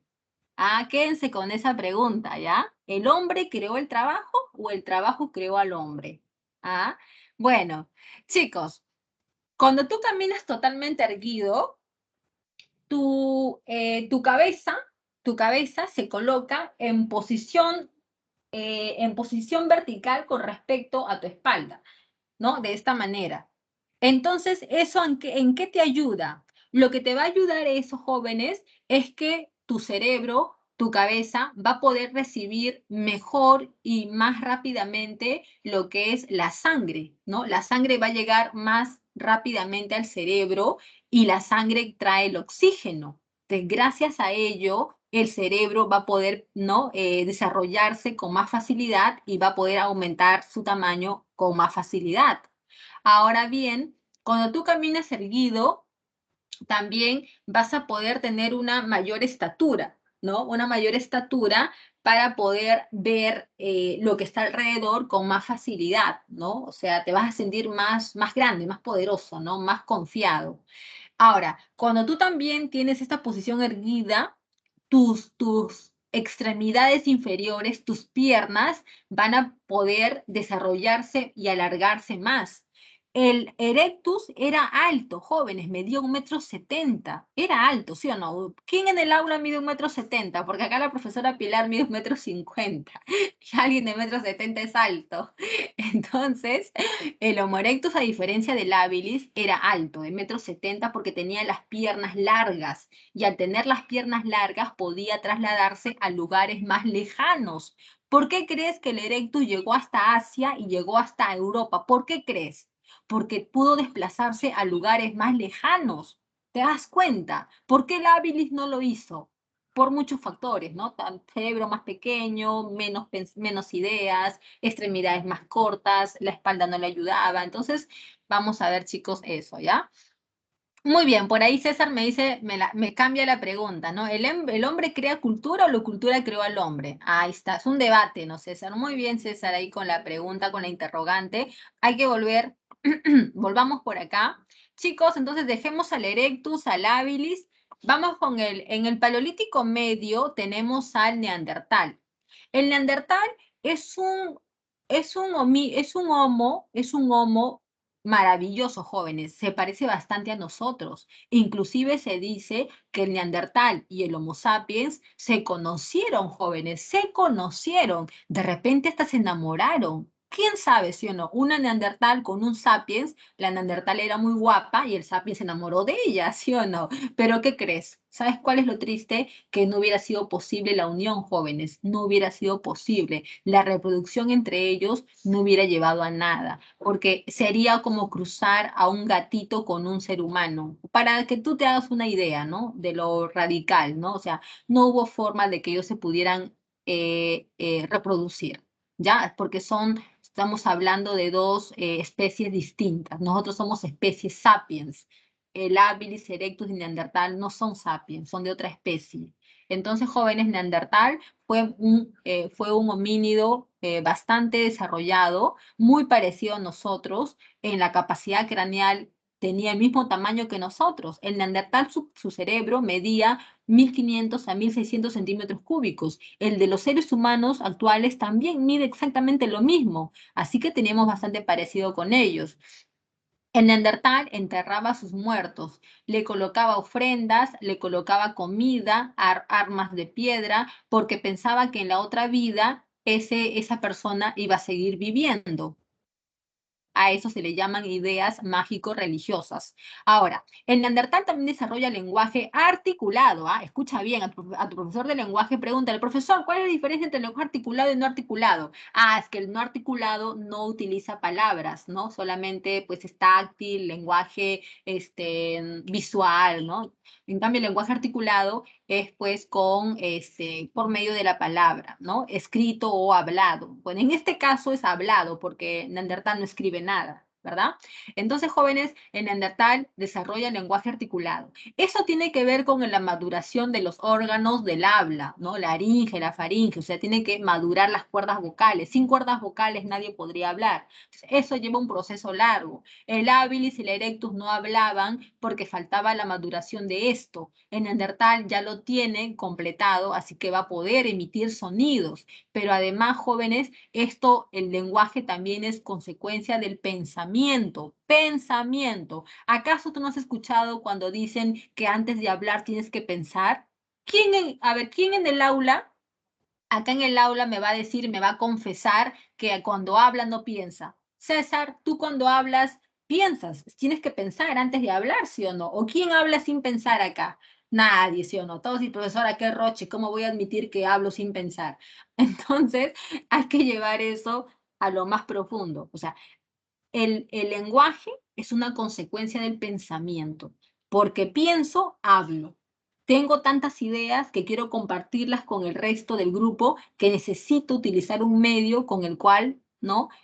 Transmitir esas ideas. El lenguaje es una consecuencia del pensamiento y lo va a lograr el neandertal.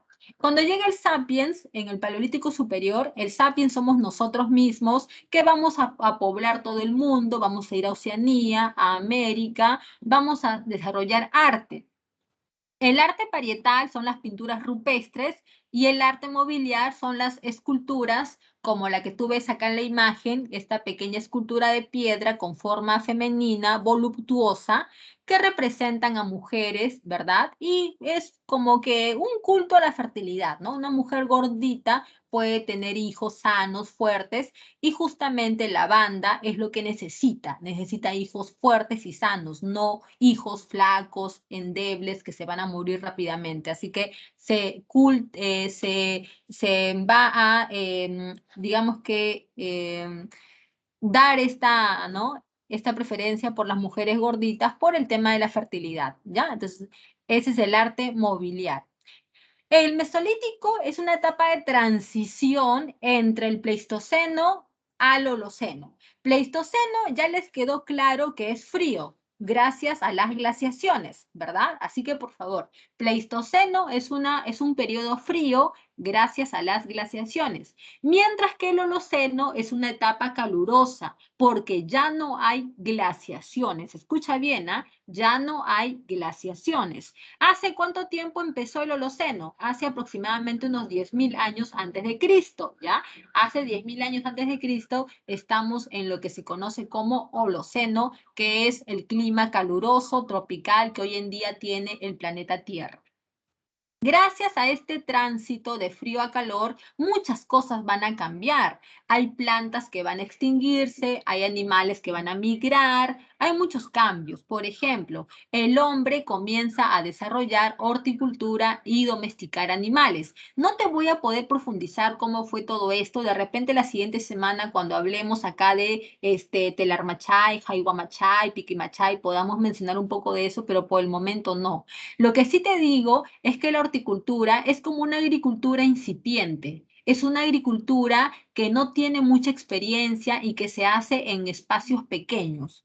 Cuando hablemos de agricultura, escucha, cuando hablemos de agricultura, estamos hablando de un conocimiento consolidado.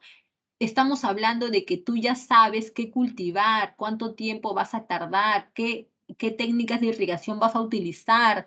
Estamos hablando de un conocimiento completo, mientras que en la horticultura recién estás aprendiendo, estás ensayando, practicando, ¿ya? Entonces, acá en el Mesolítico se comienza con horticultura y se comienza a domesticar los animales. Eso hace que el hombre deje el nomadismo y se vuelva semisedentario y tenga que vivir cerca a sus cultivos y a sus animales que está domesticando. Para poder establecerse, el hombre va a construir aldeas. Las aldeas, ¿no? O estas viviendas van a estar cerca a sus cultivos y cerca a una fuente de agua. No olvides eso, ponte en el lugar de ellos. Si tú tienes que establecerte en un lugar, tiene que ser frente a un río, cerca a un lago o algún tipo de fuente de agua y vas a poder vivir al aire libre en una aldea porque también las condiciones climáticas te lo van a permitir. En el Pleistoceno hacía mucho frío, mientras que en el Holoceno, porque hace un poco más de calor y tú ya puedes establecerte al aire libre en una aldea. Las bandas se convierten en clanes y los clanes son un poco más grandes, ¿ya? Son más integrantes y acá hay un tipo de jefatura, ¿ya? Ya comienza a haber una jefatura, alguien que puede guiar al resto del grupo y también aparece el concepto de tótem. El tótem es como, digamos, la creencia de que hay un ancestro común a todos ellos. Es como si nosotros dijéramos que tenemos un abuelito, ¿no? Y ese abuelito a nosotros nos convierte en familia. Tú eres mi primo, mi tío, mi hermano, mi cuñado, porque tenemos un ancestro común. Entonces, el tótem es la creencia en un antepasado que no solamente tiene que ser un humano, también puede ser un animal, una planta, un árbol, un cerro, o sea, es una creencia nada más. Y hay industria microlítica que es asociada a la pesca. Chicos, llegamos al Neolítico para ya acabar con esto porque estamos volando. Ajá, el Mesolítico coincide con el periodo lítico del Perú. A ver, ay, ¿qué me pasó por acá? Sí, más o menos, sí, sí, Gilbert, ¿no?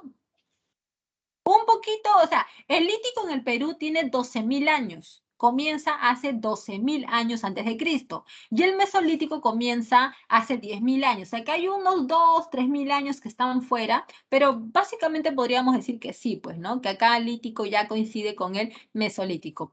En el Neolítico, jóvenes, acá se habla de una revolución. ¿Por qué?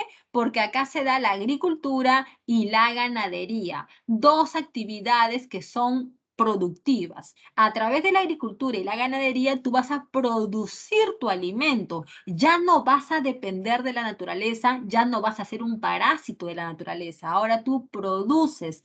Al producir, tú vas a tener que establecerte sedentariamente para poder cuidar tus cosas, tus cultivos, tus chacras, tus animales. Te vuelves sedentario. Los clanes aumentan y se convierten en tribus, donde hay un jefe, ¿no? que manda al resto. ¿Y sabes por qué le manda al resto? Porque acá en las tribus se da una división del trabajo, una especialización del trabajo. Mira, tú te pones a cultivar, tú te pones a ordeñar los animales, tú vete a darle su comida, tú haces esto. Entonces acá hay una distribución del trabajo, ¿ya? Tú haces esto, yo hago esto y así. Hay arquitectura megalítica que son grandes construcciones de piedra, principalmente se han encontrado en la parte norte de Europa, y acá en la imagen tú lo vas a poder ver, mira, ve, esta mesa de piedra que es un dolmen, bueno, parece, ¿no? Parece como una mesa de piedra de gran tamaño, tienes los cromlechs. Los cromlechs es un conjunto de menires, ¿ya? Los menires son bloques de piedra vertical y si tú juntas varios menires de forma circular, vas a poder tener un cromlech, ¿ya? Que tú ves acá en la imagen. Jóvenes, aparecen los excedentes productivos, es aquello que te sobra y que lo puedes intercambiar, ahí aparece el trueque, después aparece la moneda y una serie de cosas más que van a cambiar para siempre la vida del hombre. Llegamos a los metales, primero tienes al cobre. El cobre también se conoce como cuprolítico porque el hombre usa de manera simultánea el cobre y también la piedra. El cobre al principio se lo va a trabajar en frío, o sea, tú agarras el cobre y con el martillo le comienzas a dar formas, entonces eso es trabajo al frío. Después lo vas a fundir con la ayuda de altos hornos para lograr formas más especializadas, ¿no? Como tazones, vasos, objetos de lujo, entre otras cosas más. El cobre, ¿por qué se utiliza primero? Porque es el más abundante que hay en la naturaleza, es el más abundante. ¿Ya, jóvenes? En esta etapa también se va a inventar el arado y la rueda por parte de los sumerios. Cuando llegamos a la etapa del bronce, estamos viendo que el bronce se obtiene uniendo cobre con estaño, que nos da como resultado un metal más duro, más tenaz, como se le suele decir.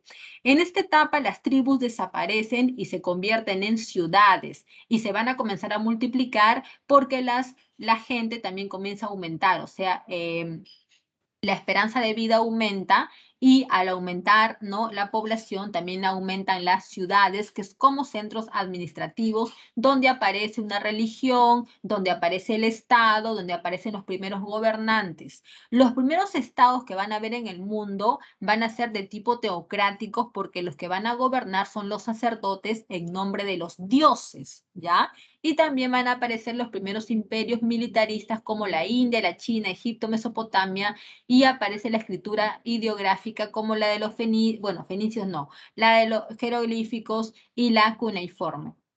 Cuando llegamos al hierro, que es el metal más tenaz, más duro que tú puedas conocer, y con ello se va a poder hacer las herramientas para los, bueno, herramientas no, sino las armas para los combates. Vamos a ver que aparece la escritura fonética de los fenicios, acá con 22 consonantes. Aparecen las monedas en varios estados que van a ver en Oriente. Y acá, jóvenes, ya termina para siempre lo que es, ¿no? Lo que es la hominización, termina lo que es la economía, la comunidad primitiva, o sea, acá damos paso a una nueva forma, ¿no? de organización económica, sistema económico que va a ser la esclavitud. Así que, jóvenes, vayamos con la esclavitud y eso lo vamos a ver. Uy, ¿por qué no me quiere avanzar? Ahí está, ahí me está avanzando recién. Chicos, Mesopotamia fue conocida como tierra entre ríos por la presencia del Tigris y el Éufrates, que son dos ríos que le van a dar vida a esta región que actualmente sería lo que es Irak y parte de Siria. ¿ya? Una zona muy convulsionada por el tema del petróleo, ¿no? Como ustedes lo deben haber ya escuchado, ¿verdad? Ahora, Mesopotamia tiene 4 periodos: Sumerio-Acadio, primer imperio babilónico, periodo asirio y finalmente el segundo imperio babilónico. En el periodo Sumerio-Acadio vamos a hablar de 2 pueblos, los sumerios y los acadios. Los sumerios son pueblos que van a inventar muchas cosas: el ladrillo, la rueda, el arado, la escritura cuneiforme. Inclusive se dice que van a crear un poema épico que es el poema del Gilgamesh, que es un poema muy conocido porque en ese poema se habla del diluvio universal y de la creación del mundo en 7 días, bueno, en 6 días. Qué raro, ¿no? Porque esas historias son de la Biblia, ¿no? O sea, ¿cómo es eso, jóvenes? ¿A quién le crees? ¿Le crees a la Biblia o le crees al poema del Gilgamesh? No sé, te lo dejo a tu, no sé, a tu discernimiento. Bueno, chicos, entonces los sumerios van a ser pueblos muy inventivos, ¿no? Pero sus vecinos, los acadios, no se quedan atrás. Si bien es cierto, los acadios no eran muy inventivos, pero sí eran muy guerreros y tenían un rey que se llamaba Sargón I, con el cual van a terminar por conquistar a los sumerios, ¿ya? Así que recuérdalo, el rey Sargón I de los acadios va a conquistar a los sumerios y de esa fusión nace el imperio acadio. Es el imperio más antiguo de la humanidad, el imperio acadio, y pues de esa manera finaliza el periodo sumerio acadio. Vamos viendo algunas cosas. Mira, ve, en ciencias los mesopotamios van a destacar. Por ejemplo, en la astronomía, ellos son los creadores del zodiaco, ¿ya? El zodiaco, pues lo que tú siempre lees todas las mañanas, que tú eres Piscis, Cáncer, Libra, Leo, ¿no? El zodiaco lo crearon los mesopotamios, pero no pienses que era para una pérdida de tiempo que tú estés viendo qué te va a pasar hoy día, de quién te vas a enamorar, a nada que ver. El zodiaco que utilizaron los mesopotamios era con otros fines de tipo políticos, ya de sometimiento básicamente. El calendario lunar también lo conocieron y calcularon los eclipses. En las matemáticas utilizaron la numeración sexagesimal y dividieron la circunferencia en 360 grados. ¿Qué pasa en el imperio babilónico? En el primer imperio babilónico hay un rey de la dinastía morrea que se llamaba Hammurabi, que va a crear un código de leyes que va a llevar su nombre, famosísimo en todo el mundo, el Código de Hammurabi. Ahí lo estás viendo tú en la imagen, es una estela de basalto de casi 2 metros de altura. En la parte superior está la imagen de Hammurabi recibiendo las leyes del dios de la justicia, Shamash, y en la parte inferior vas a tener a todas las leyes escritas en cuneiforme. En total son 282 leyes que se basaban en la ley del talión, así que son leyes muy rigurosas. ¿Cómo termina esta etapa? Con la invasión de pueblos indoeuropeos. Estamos hablando de los hititas y los casitas, que van a invadir Babilonia, pero van a traer el hierro. Más adelante los asirios van a derrotar a los invasores hititas y casitas y los asirios se van a convertir en el pueblo dominante, los más poderosos. Dícese de los asirios que eran guerreros y muy crueles, pueblo que sometían, pueblo que arrasaban por placer, mataban, empalaban, degollaban, eran bastante crueles, ¿no? Y cuando derrotaban a un pueblo. El rey más destacado es Asurbanipal, que va a convertir la capital a la ciudad de Nínive y va a lograr construir una biblioteca que fue muy admirada en la antigüedad. Esta biblioteca de Nínive era muy grande, tenía como 25.000 libros de todo lo que es el arte, la ciencia, astronomía, matemática. Era pues un libro, una biblioteca que dicen que los sabios de la época la visitaban para poder estudiar en ella, imagínate, ¿no? Pero cuando los asirios son invadidos por los babilonios y los medos, esta biblioteca fue destruida. Los asirios van a ser derrotados por una invasión de babilonios con los medos. El segundo imperio babilónico destaca el rey Nabucodonosor II, que se lo conoce como el rey constructor. ¿Por qué rey constructor? Porque va a construir un sigurat al dios Marduk. Ese sigurat se le conoce en la Biblia como la Torre de Babel. Una vez más nos chocamos con la Biblia, jóvenes. Vuelvo a dejar a tu discernimiento qué crees. Si crees que fue una torre, ¿no?, de Babel o si fue un sigurat de Marduk. Eso lo dejo a tu decisión. También construyó los jardines colgantes de Babilonia. Además de estas dos obras que son imponentes, Nabucodonosor II también hizo muchas obras más, ¿no? De menor envergadura, pero muchas más. Por eso se le conoce como el rey constructor, pero también aparece en la Biblia. Si tú a Nabucodonosor II lo buscas en la Biblia, lo vas a encontrar como un tirano, porque dicen que mandó a destruir Judá y también Jerusalén. Así que eso está escrito en la Biblia. ¿Qué pasa con el segundo imperio babilónico? Van a ser derrotados por los persas, ¿no? Ahí tienes en la imagen, mira, ve, la ciudad de Babilonia. Bueno, esto es una reconstrucción, ¿no?, de lo que pudo haber sido la ciudad de Babilonia. En la imagen número 1 está la puerta de Ishtar, de varios metros de altura, que era la entrada a la ciudad de Babilonia. Tienes ahí los jardines colgantes en el número 3. Muchos dicen que nunca existieron, pero bueno, nos quedamos con la idea de que sí. Y en la número 2 está el sigurat de Marduk. Escritura cuneiforme que se escribía sobre tablillas de arcilla. Escucha bien, ¿ah? La escritura cuneiforme se escribía sobre arcilla, sobre ladrillo de arcilla. Es una de las más antiguas y fue descifrada por Henry Rawlinson gracias a la piedra de Beinstun.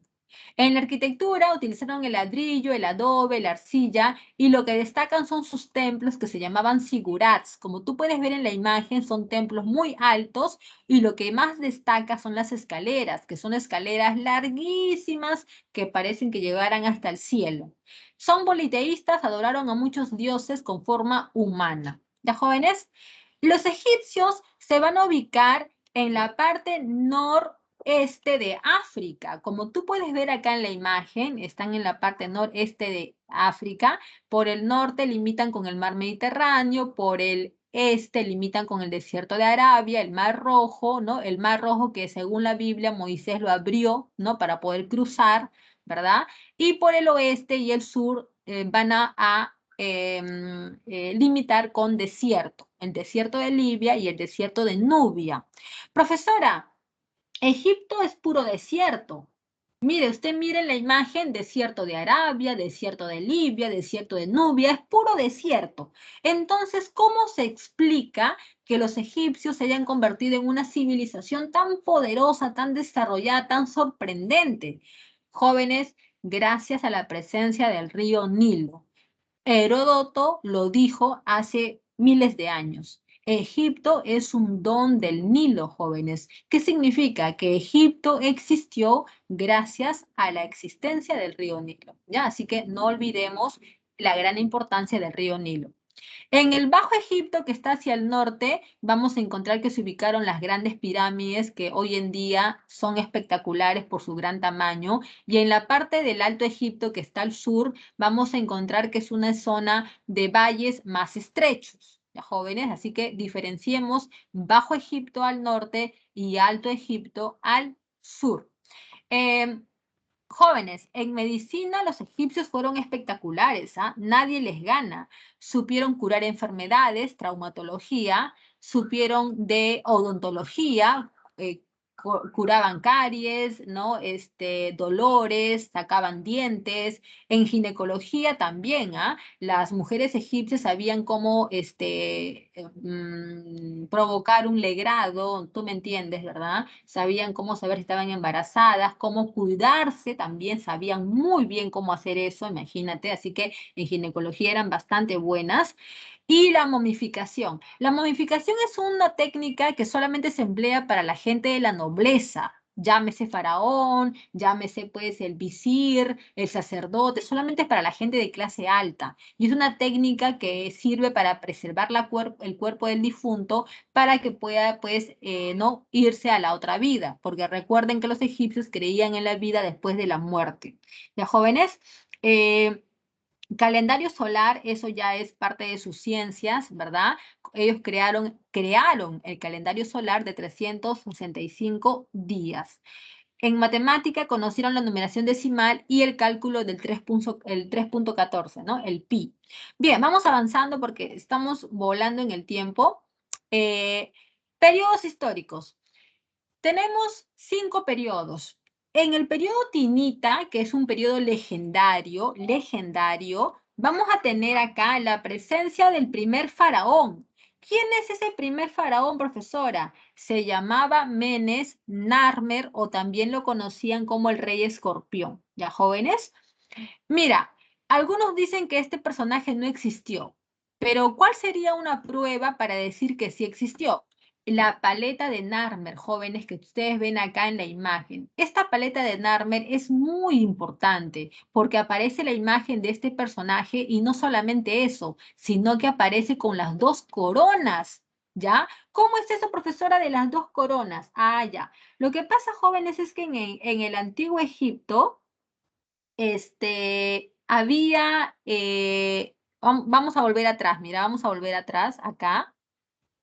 Acá en la parte norte de Egipto, voy a poner otra vez grande, en la parte norte de Egipto, en el Bajo Egipto, los reyes antiguamente los reyes llevaban una corona roja, mientras que en la parte sur de Egipto, los reyes llevaban una corona blanca. ¿Sabes por qué? Porque el Alto y el Bajo Egipto estaban separados. Los del norte, corona roja, los del sur, corona blanca.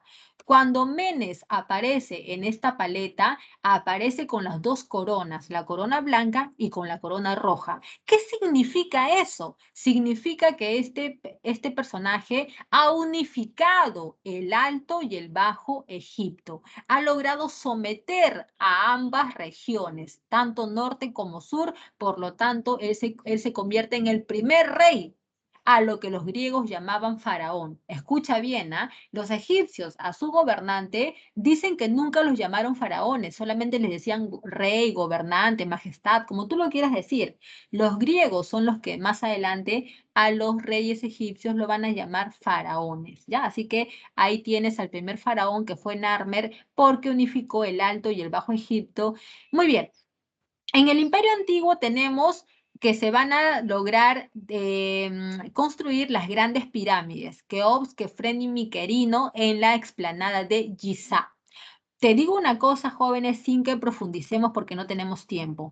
Construir esas pirámides fue un gasto enorme, tanto así que dicen que los faraones llegaban a prostituir a sus propias hijas para sacar más dinero. No se pagaba dinero a la gente, ¿ah? Lo que se le daba era alimentos, ¿no? Ajos, cebollas, diferentes vegetales, ¿no? Pero fue un gasto muy grande pagar la mano de obra para los que van a construir las pirámides. Las pirámides no fueron construidas por los esclavos, como normalmente se piensa, no sé, la gente dice. Las pirámides fueron construidas por trabajadores, por campesinos, y por eso es que tenía que dárseles, pues, ¿no? Un tipo de pago y también la alimentación. Jóvenes, cuando termina el Imperio Antiguo va a haber una crisis. Esta crisis es motivada por dos cosas. Número uno, por los grandes gastos que se hicieron para la construcción de las grandes pirámides. Y número dos, porque los nomarcas trataron de rebelarse en contra del poder del faraón. ¿Quiénes son los nomarcas? Los nomarcas eran los jefes de las provincias y a las provincias se les llamaba nomos. Es por eso que al jefe de una provincia también se le llamaba nomarca. El nomarca es parte de la nobleza, es alguien importante que tiene bastante poder dentro de su provincia. Los nomarcas van a intentar unirse para rebelarse en contra del faraón, ¿ya? Así que ahí entramos en una etapa de crisis. Esta crisis va a terminar con la llegada del faraón Mentuhotep II. Mentuhotep II va a lograr castigar a todos los nomarcas rebeldes y estamos en un periodo nuevo que se llama Imperio Medio Tebano. Ya, jóvenes, en el Imperio Medio Tebano, Mentuhotep II va a castigar a todos los nomarcas rebeldes y por eso que a Mentuhotep algunos lo conocen como el segundo unificador de Egipto. Se va a dar la expansión de Egipto hacia Nubia y se va a establecer el culto a un dios que va a ser Amón. En esta etapa vamos a ver la invasión de los Ixos, que van a traer el hierro y los carros de combate, ¿no? Incluido el caballo, pues, ¿no? Que el caballo era parte de los carros de combate. ¿Ya, jóvenes? En el Imperio Nuevo o Neotebano vas a tener a los faraones más conocidos de Egipto. Tutmosis III, que alcanza la máxima expansión, Amenofis IV, que intentó hacer una reforma monoteísta, trató de imponer el culto a un único dios llamado Atón. Inclusive Amenofis IV se cambió de nombre a Akenatón. Déjame decirte que este faraón es uno de los más complicados que hay. Para empezar, tuvo varios nombres, ¿ya? Akenatón, Agenatón, Amenhotep, Amenofis, o sea, tiene varios nombres. Hubo una pregunta de él en un examen de admisión que estuvo bastante tranca la pregunta, para ser sinceros, ¿ya? Porque es un faraón del cual se habla bastante por la reforma monoteísta que trató de hacer. ¿Sabes por qué te digo que trató de hacer? Porque al poco tiempo va a sufrir una rebelión por parte de los sacerdotes en alianza con los militares para poder poner fin a esa reforma monoteísta. Dicen que detrás de eso estuvo su esposa, la reina Nefertiti, que era muy influyente en este faraón. Finalmente lo van a asesinar y quien va a tomar el poder es su yerno Tutankamón, que murió bastante joven, ¿ah? Inclusive algunos dicen que Tutankamón no era totalmente sano, por así decirlo, ¿no? Tú me entiendes, que tenía algunas deficiencias de repente, ¿no? Y murió bastante rápido, bastante joven. Lo único que llama la atención de este faraón es la tumba que se fue encontrada hace 30 años atrás. Y finalmente Ramsés II, que se enfrentó a los hititas, del cual no se sabe quién ganó y quién perdió, porque déjame decirte que los faraones, bueno, faraones no, los egipcios eran bien tramposos. Cuando perdían una guerra no les gustaba aceptar y siempre colocaban que habían ganado. Así que pues no sabemos quién ganó, quién perdió, pero lo que sí sabemos es que se firmó la paz de Kadesh, ¿ya? Y también pues no olvides que Ramsés fue el que se enfrentó a Moisés para la liberación del pueblo de los judíos, ¿no? Chicos, en la etapa tardía o de decadencia es la etapa donde los egipcios van a ser saqueados, conquistados por muchos pueblos. Los etíopes, libios, persas, griegos, macedonios y finalmente los romanos, ¿ya? Los romanos son los últimos que van a someter a los egipcios y los van a convertir en una provincia de ellos. ¿Quién es la última faraona? La última faraona es la espectacular, bella, inteligente Cleopatra, a la que los romanos la odiaban, decían que era una mujer así, asá, pero nada, nada, nada que sea cierto, jóvenes. Cleopatra era una mujer muy bella, muy inteligente, que supo pues conseguir lo que quería, ¿no? Tuvo el amor de dos generales romanos, Julio César y Marco Antonio. Cuando hablemos de los romanos, les prometo que vamos a volver a hablar de Cleopatra. Por ahora hay que dejarla ahí y terminemos con los egipcios. Su escritura, la más importante, la más antigua, la que es usada para los templos y los monumentos, es la escritura jeroglífica, es la escritura monumental y es la más importante. El hierático y el demótico son solamente abreviaciones con fines comerciales, administrativos, literarios, entre otras cosas. En la arquitectura, lo que destaca son las pirámides, que como tú sabes fueron tumbas para los reyes, para los faraones, pero antes de ser tumbas fueron mastabas, como tú puedes ver acá en la imagen. Luego se convirtieron en tumbas escalonadas como la de Sócer, ¿ya? Y finalmente adoptaron la imagen de pirámides, ¿no? Totalmente como tú puedes ver en la imagen. Después también aparecen los hipogeos, que van a ser tumbas subterráneas, ¿ya?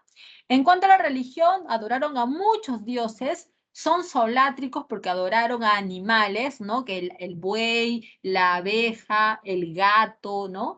El halcón, entre otros animales más, y heliólatras porque adoraron al sol. Al sol lo adoraron en todas sus formas, ya el sol saliendo, el sol que se oculta, en todas sus formas y creyeron en la vida después de la muerte y por eso es que van a hacer lo que es el juicio de los muertos, que también se le conoce como el juicio de Osiris. Ya jóvenes, eso tienen que también tratar de profundizar un poco más en el juicio de Osiris. La India se va a ubicar en la península del Indostán, que estamos hablando del continente asiático, y va a haber dos ríos que la van a recorrer, el Indo y el Ganges, ¿ya? En cuanto a la arquitectura, sus templos, donde se guardaban las reliquias del gran Buda, estos templos se llaman estupas, como tú puedes ver ahí en la imagen, ¿ya? En la escritura destaca el sánscrito, que es la lengua que los invasores van a traer a la India en la etapa védica. Y en cuanto a los aportes, tenemos que crearon el cero posicional, el yoga y el ajedrez. Vamos con la religión, mira. En la India actualmente, hasta el día de hoy, hay dos religiones que son muy, pero muy importantes porque es practicada por millones de personas en todo el mundo, ¿no? Sobre todo en Asia, el hinduismo y el budismo. El hinduismo es una religión politeísta porque se adoran a varios dioses. Entre ellos tenemos al dios Brahma, pero también está Vishnu, está Krishna, está Rama, entre otros dioses más, ¿ya? En esta religión vamos a ver que tiene sus propios himnos o textos que son sagrados. Se le conoce como los textos védicos o simplemente los Vedas. Profesora, ¿qué hay en los textos védicos? ¿Qué voy a encontrar? Vas a encontrar cómo fue la llegada de los invasores a la India, cómo fue que llegaron, qué fue lo que pasó, los enfrentamientos que hubieron, y vas a encontrar toda su religión, su lengua, su cultura. Eso es lo que tú vas a encontrar en estos himnos védicos. El budismo es otra religión que fue fundada por Siddhartha Gautama, más conocida como Buda. Jóvenes, no tenemos tiempo para explicar todo acerca del budismo, ya nos falta, ajá. Ya, ahorita te respondo eso, Fernando. Déjame terminar aquí porque es lo que más me interesa. Chicos, les decía que el budismo básicamente es una religión, es un modo de vida en donde lo que se busca es que la persona rechace los placeres materiales. Porque dicen que cuando un hombre trata de conseguir cosas materiales y al no poder conseguirlas, te genera tristeza, te genera dolor. Así que para que tú te sientas libre y te sientas purificado y puedas alcanzar el nirvana, que es el nivel más alto de purificación e iluminación, tú tienes que abandonar los placeres mortales, banales, materiales que hay. Además, también recuerda que en el budismo se cree en el karma, que es aquello que lo que tú haces se te devuelve porque todo lo pagas acá, ¿no? Todo se paga, todo lo que se hace se paga. Más o menos esa es la idea. En cuanto, jóvenes, a su sistema social, se llamaba sistema de castas. Se basaba en un sistema hereditario y cerrado. Significa que donde tú naces, ahí tenías que quedarte, no podías cambiar porque este sistema es cerrado. ¿Cómo sabes de dónde, a qué casta perteneces? Eso lo vas a saber según de dónde provienes. Si tú sales de la boca del dios Brahma, tú eres un sacerdote, perteneces a la casta de los brahmanes. Si tú sales de los brazos del dios Brahma, eres un kshatriya, perteneces a la nobleza, guerrero, gobernante, rey, príncipe. Si tú sales de la pierna del dios Brahma, eres del pueblo, campesino, artesano, eres un vaisaya. Y si tú sales de los pies del dios Brahma, eres un esclavo, un siervo, no tienes nada, eres un sudra. Hay otro grupo que no es una casta, por si acaso te lo digo, ¿ah? No es una casta. Estamos hablando de los impuros, que son los dalits o parias, personas a las que nadie se les acerca, personas que viven no rechazados como si fueran animales. ¿Y por qué? Porque son personas impuras, que no tienen casta. ¿Ya, jóvenes? En cuanto a los periodos históricos, en la etapa del Indo, vamos a tener que los habitantes de la India viven, ¿no? Y construyeron ciudades como Mohenjo-Daro y Harappa, ¿ya? Que eran ciudades con cloacas, con calles, con muros, hasta que finalmente llegan los invasores indoeuropeos. A esto se le conoce como la etapa védica. Los indoeuropeos van a invadir a los hindúes y los van a someter. También van a traer el hierro, los carros de combate y su propia lengua, que es el sánscrito. En el periodo brahmánico, los indoeuropeos se van a consolidar como grupo dominante, estableciendo el odioso sistema de castas y también su religión, que va a ser el brahmanismo, ¿ya? Muy bien. Cuando llegamos a la etapa Maurya, el imperio Maurya, vamos a ver a dos gobernantes que destacan. Chandragupta Maurya, que logra la primera unificación de la India, va a ser un gobernante muy importante que inclusive se va a enfrentar al gran Alejandro de Macedonia, ¿no? Al gran, pues, Alejandro Magno. Y luego tenemos a su nieto, Asoka. Asoka es importante porque por sus grandes conquistas y también porque va a establecer el budismo como la religión oficial del imperio, ¿ya? Y finalmente en el imperio Gupta vamos a ver que es una etapa de apogeo comercial, de bonanza y prosperidad gracias al tema del comercio. En cuanto a la China, jóvenes, que se va a ubicar en el lejano oriente, vamos a tener que fue atravesado por dos ríos, el amarillo, que es el Guangzhou, y el Yangtze-Kiang, que es el amarillo, el río azul. En cuanto a su arquitectura, sus grandes edificios se llaman pagodas, como tú puedes ver ahí en la imagen, ¿no? Que tiene muchos pisos, y la Gran Muralla China que va a comenzar a ser construida en el gobierno del emperador Qin Shi Huangdi. La escritura es ideográfica, es la más antigua. Dice que se han encontrado unos caparazones de tortuga, como tú puedes ver acá, mira, ve, esto que se le conoce como el hueso oracular, donde hay escritura ideográfica china, que es, ¿no?, una de las más antiguas. Aportes tienes un montón, la brújula, papel, porcelana, pólvora, entre otras cosas más, ¿ya? Periodos históricos, chicos, lo que tú tienes que recordar acá en los periodos históricos son dos periodos particularmente. El periodo Zhou, ¿no? Y el periodo Qin. El periodo Zhou, ¿por qué? Porque en este periodo Zhou, en la China van a haber muchos combates por la tierra. Es un periodo que se le conoce como de los reinos combatientes porque hay muchos enfrentamientos, guerras por las propiedades de la tierra. Y en ese periodo nace el gran Confucio. Confucio va a ser parte, va a ser, digamos que va a observar todos los enfrentamientos que van a haber y por eso que crea su pensamiento, el confucianismo, donde Confucio propone que solamente la gente virtuosa debe ser la que gobierna, porque si tú pones a gobernar a gente que no tiene virtudes, va a terminar en enfrentamientos como lo fue la etapa Zhou, donde había muchos enfrentamientos y muchas muertes.